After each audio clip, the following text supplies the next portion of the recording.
તમારી મિત્ર કે શત્રુ? વહાલા ભાઈઓ, આજે ફોનથી વિદ્યાર્થીઓ ઘરે બેઠા દુનિયાના શ્રેષ્ઠ શિક્ષકો પાસેથી સારું શીખી શકે છે. એ જ વિદ્યાર્થીઓ 5 મિનિટ અભ્યાસના બહાને ફોન લઈને 2 કલાક સુધી રીલ્સ જુએ છે. આપણે ફોનમાં વિવિધ પરંપરાઓ અને નવી સંસ્કૃતિ વિશે જાણી શકાય છે. તેથી ફોન જ્ઞાનનો ખજાનો છે. આ ફોનનો ખજાનો છે, પણ ખજાનો ક્યારે કહેવાય છે? ખજાનો છે જ્યારે ખજાનો ખોલી અને ફોનમાં રીલ્સ અને ગેમ્સમાં ટાઈમ કાઢીએ છીએ એનું શું? પણ મિત્રો, આજે ફોનથી દૂર રહેલા પરિવારજનો એકબીજાથી નજીક આવ્યા છે ને. પણ નજીક બેઠેલા પરિવારજનો જ એકબીજાથી દૂર થઈ રહ્યા છે ને ભાઈ. તો મિત્રો, આજે બાળકો પણ નવા વિષયના નવા ફોન શીખે છે ને ભાઈઓ બધાય. પણ ભાઈ, એ જ વિદ્યાર્થીઓના જીવનમાંથી રમતો અને મેદાનો છીનવાઈ રહ્યું છે. એનું શું કહેવું? પણ યુવાનો આજે ફોનથી બિઝનેસ કમાણીના માધ્યમે નવી નવી સ્કિલ પણ શીખી રહ્યા છે કે નહીં? શું ભાઈઓ?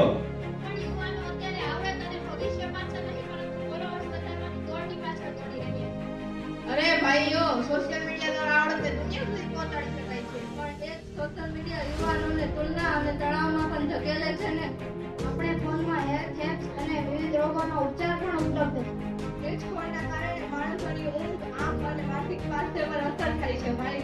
પણ મિત્રો, આજે ફોનમાં YouTube જેવા માધ્યમથી બાળકો સિંગિંગ, ડાન્સિંગ અને કુકિંગ જેવી નવી નવી સ્કિલો શીખી રહ્યા છે ને. એ જ બાળકોને જ્યારે ફોન ન આપવામાં આવે ત્યારે તેઓનો સ્વભાવ ચીડિયો થઈ જાય છે. તેઓ માતા પિતા સામે ગુસ્સો કરે છે અને ઘરમાં તોડફોડ કરે છે. તેઓ આજકાલ બાળકો ચિંતામાં નથી. પણ મિત્રો, આજે પૈસાની લેવડ દેવડ કરવા બેંકમાં ઉભા રહેવાની જરૂર નથી. ઘરે બેઠા પણ ટ્રાન્ઝેક્શન બધાય કરો જ છો ને, આ બેઠા હોય બધાય. પણ ઓનલાઈન બેન્કિંગ જેટલું સરળ બન્યું છે એટલા ઓટીપી સ્કેમ, ઓટીપી ફ્રોડ અને સાયબર સ્કેમ પણ વધ્યા છે ને. ફોન વગર આજે માણસ 2 કલાક ચાલતો પણ નથી ને. અરે મિત્રો, ફોન અને ઇન્ટરનેટના કારણે આજે આખી દુનિયા એક નાનકડા ગામથી બની ગઈ છે. આજે ફોને પોતાના લોકોને પરિવારજનોથી દૂર કર્યા છે. શું મિત્રો, ફોન આપણા હાથમાં છે? ખરેખર ફોન આપણા હાથમાં છે કે આપણે ફોનના હાથમાં?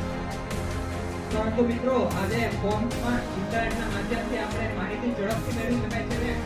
આ પણ માહિતી ઝડપથી મેળવી શકાય છે. જેથી ખોટી માહિતી અને ખોટી અફવા પણ ફેલાય છે ને. બધી જ માહિતી સાચી હોય એવું જરૂરી તો નથી ને.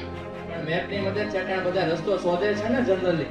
પણ ડ્રાઇવિંગ કરતી વખતે ફોનના વધારે ઉપયોગથી અકસ્માતનું જોખમ પણ રહે છે ને. પણ ફોન આજે માણસની પ્રગતિનું પ્રતીક પણ બન્યું છે ને. પ્રગતિનું પ્રતીક ત્યારે જ કહેવાય જ્યારે માણસ ફોનનો માલિક રહે, ગુલામ નહીં. આજના સમયમાં સ્માર્ટફોન એક સાચા અને સારા મિત્ર જેવો છે. એટલે જ આપણે પરિવાર સાથે 10 મિનિટ અને ફોન સાથે 10 કલાક વિતાવીએ છીએ. અરે ભાઈઓ, હવામાનની આગાહી વિશે અગાઉથી પણ જાણી શકાય છે. આ પણ ફોન અને ટાવરના વધારે ઉપયોગથી વીજળીનો વ્યય થાય છે, જે પર્યાવરણને નુકસાન પહોંચાડે છે. તો મિત્રો, આજે ફોનમાં આધુનિક ફીચર જેવા કે ફોટોગ્રાફી અને વિડીયોગ્રાફીની મદદથી સુંદર ક્ષણોને સાચવી શકાય છે તથા તેને સોશિયલ મીડિયા પર પોસ્ટ પણ કરી શકાય છે. પણ ભાઈ, એ જ ફોનને કારણે લોકો ક્ષણ માણવામાં રહેતા નથી, પણ કેમેરામાં કેદ રહે છે.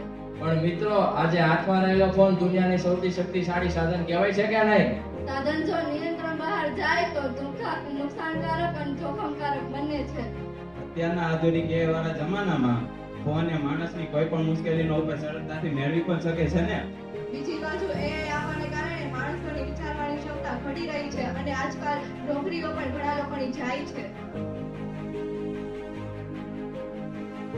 અંતમાં હું એટલું જ કહું છું કે મોબાઈલનો ઉપયોગ કઈ રીતે કરવો એ મહત્વનું નથી.